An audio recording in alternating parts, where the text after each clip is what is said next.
Hey, what's up everybody? So got another video here for you and a little update too. I think I'll probably put it in the title, but I'm going to do the overview here on the Brous Blades T4. And I got this a while back. I got it pretty much the first day it shipped, and I just haven't had a chance to do a video on it yet. I think a few have gone up, and obviously Jim Skelton did a full vid on both this one and the Bionic, the protos that Jason sent to him. So there's a pretty good overview on it done already. So I won't take up too much of your time with this one. I just kind of want to give you my thoughts on it and really let you see how smooth this thing is. The other thing, I went to the New York Custom Knife Show, NYCKS, or NYCKS as people as everyone calling it, and that was a blast. So I'll give you a little update on that. Thought I'd try a different background color here too, but for some reason it's making it look, I don't know, maybe it doesn't look to you guys, it looks kind of hazy. Huh. At least through the camera here. Maybe it's not going to look that way once it comes on the screen, but I don't know, it's looking kind of hazy. Anyways, this knife is a pretty large knife. I believe it's about a 4-inch blade. I'll put the specs in the description below. But this thing is probably, at this point, I'd say, I don't know if smooth's the right word for it.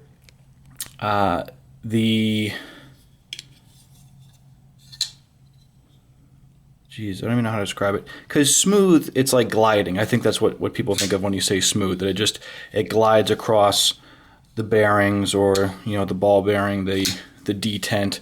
But this, it really is on rollers. I mean, this is a knife. And let me just see if I can back this up just a little bit for you guys, spread it out here.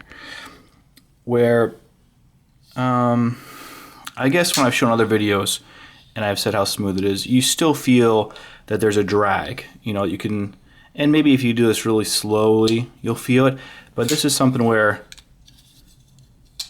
it just drops in. And it's not because it's a super heavy blade. It is weight. There is weight to this blade, and you can see the thickness on it, but it is just on wheels. I mean, it's like spinning a rollerblade or a skateboard wheel or bicycle wheel. It just rolls right through.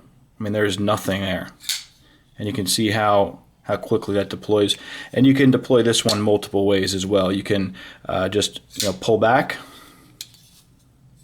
You can push button. Or I guess the light switch.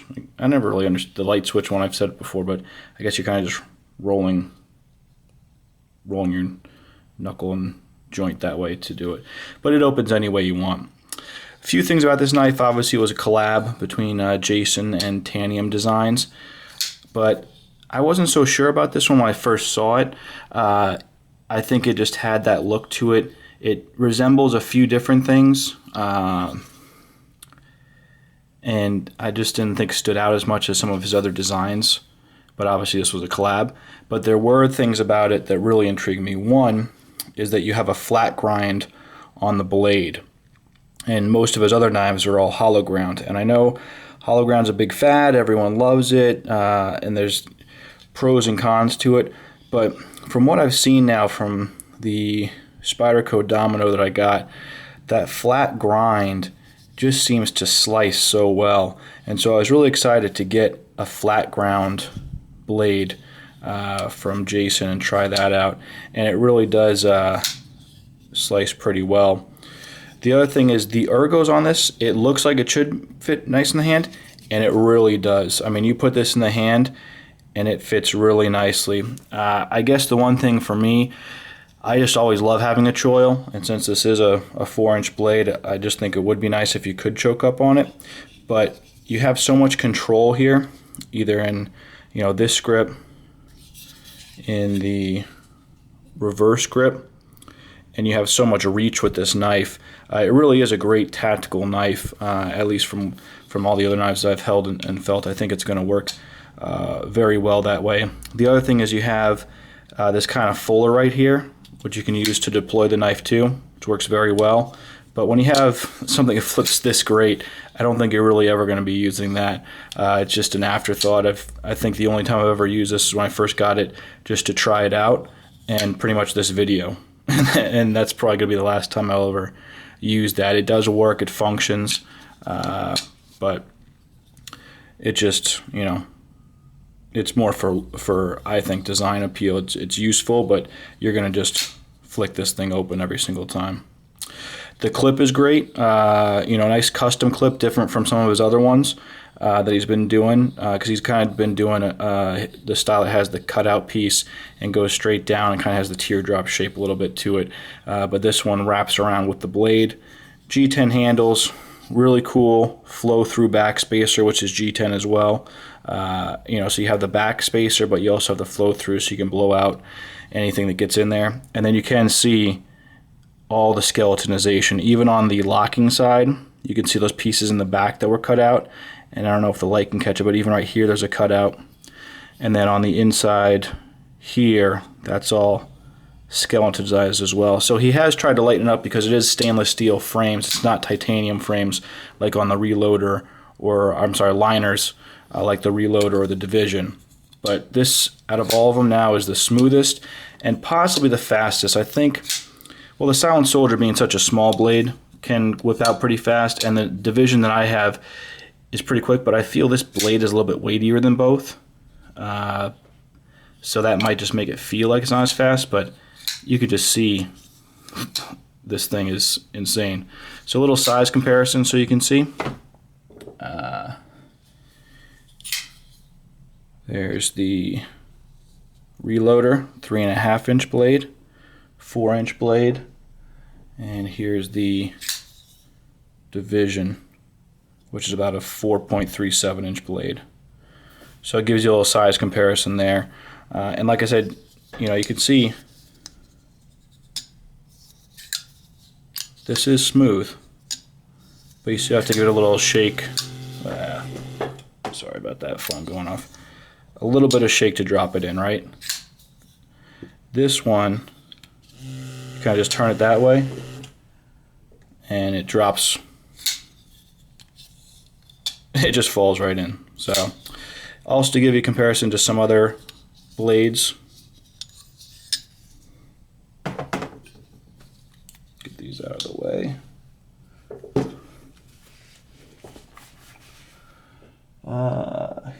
Here is a ZT0561. This is a 3.75-inch blade. And you can see when you put it pivot to pivot, it is just slightly longer. You know, we'll do it right here, and you can kind of see the difference better that way when you put it in the foreground, and handle a little bit longer too. And same thing, this is a very smooth knife, but like I said, you can feel it gliding. You feel it slide, and you're like, okay, great, that's smooth. And this thing, like I said, is just on the rollers. You just feel it like it's on a wheel. Just flips down, flips out. So that's kind of my description on the difference in the feel of those. Another one here, the NYCKS DOC. And the DOC, the handle is longer, but if you match up the pivots, you'll see the blade is a little bit longer here on this one. So gives you a little feel for that. And then lastly, here is another 4-inch plus blade, the ZT0600, but pretty close in size. You know, this one's just slightly a little bit longer, a little bit over 4 inches on the blade, but you can see the handle too is a little bit longer. So when you put them butt to butt, there's your size comparison for you. So throw some of those out there. And then just to give you a quick look at the cutting ability of it, I didn't have any catalog paper on me. Sorry, I'm reaching all over the place if my voice is moving around. Sorry about that. So I just had the regular copy paper. Give you a look at this.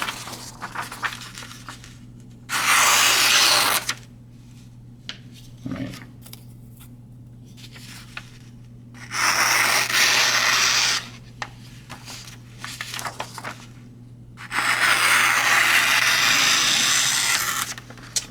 really think that has a lot to do with this flat ground blade. Just how it comes down so nicely, and I understand the hollow ground, and I think the hollow ground looks very cool. It probably looks sleeker and a little bit, I don't know, fancier than the flat grind. But as far as if you just want something to slice really well, I just have really come to love the flat ground blades.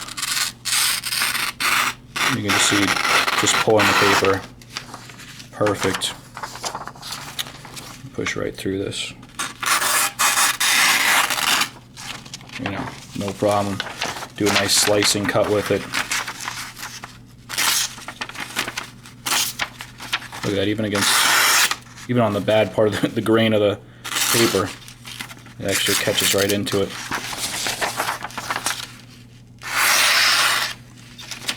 Nice.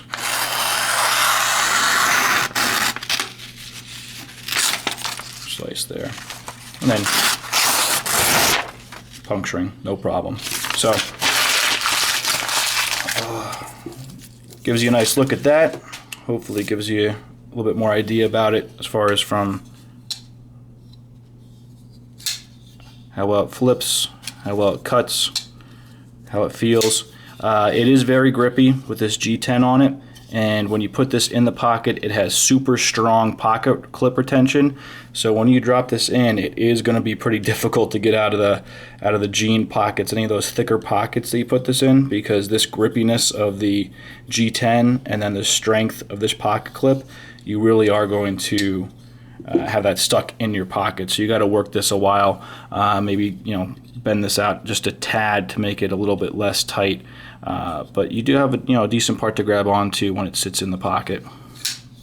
So that's my thoughts on that. And then just to give you a little bit of info on the knife show that was in New York here, the New York Custom Knife Show. I highly recommend that anyone that's able to go to it goes.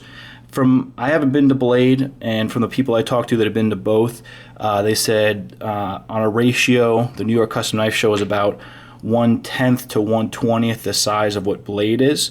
But the amount of time and personal attention that you get to have with the makers is probably the opposite of that ratio. I got to speak to makers such as Lucas Burnley, Jen Zanzo, Jesper Vox. I don't think Vox is his actual last name. It's Vox something. I got to see Kirby Lambert. Mick Strider was there. And then, a ton of makers there. And that you just got to walk right up to talk to. Mark Begg, Todd Begg's brother, was there. And it was just incredible that these guys that you've seen their work and that they have the knives right there for you to just pick up, feel how they are in the hand, get to see the difference in the flipping ability, the folding, the different materials. It was just incredible, and that you get to talk to the maker, really get an idea about their philosophies, their thoughts on steels, their thoughts on bearings, washers, materials, where they're going next. It was just a really awesome thing with that. And then the second part about it is that you get to see and meet all these other knife nuts. The Wieners and Steel crew was there. Jim Skelton was there. I'm trying to think. Tough Thumbs, Gavco, Sebastian. I got to meet Jeff, and just really great stuff. I didn't get a chance to see Vance while I was there. I was only there on Saturday, and I had to work on Friday, so I really would have liked to go the first day. That seemed to be when it was the most crazy. But got to be there on Saturday, see all that. So it was a pretty cool event. I definitely recommend going to it. I'm going to go to the East Coast Custom Knife Show, which is at the same location. That's in March, and then hopefully I'll eventually be able to make it out to Blade. But definitely go check that stuff out. And then as far as this goes, this has been working out great. And I have the Bionic, which is the next Jason Brous knife, coming out on pre-order. So when I get that, I'll get that video out. But I hadn't done a video in a while. Wanted to put something out for you guys. I've probably been talking a mile a minute just because I haven't done a video in over a month, I want to say, with the Instagram stuff kind of filling in the void for a while. So whatever I forgot, I'm sorry, and I'll try to get it in the next video. So give you one last look at this next to some of these. There you go. There you go. And there we go. All right, guys. Have a good night, good day, good weekend, good holiday. Happy Thanksgiving. See you.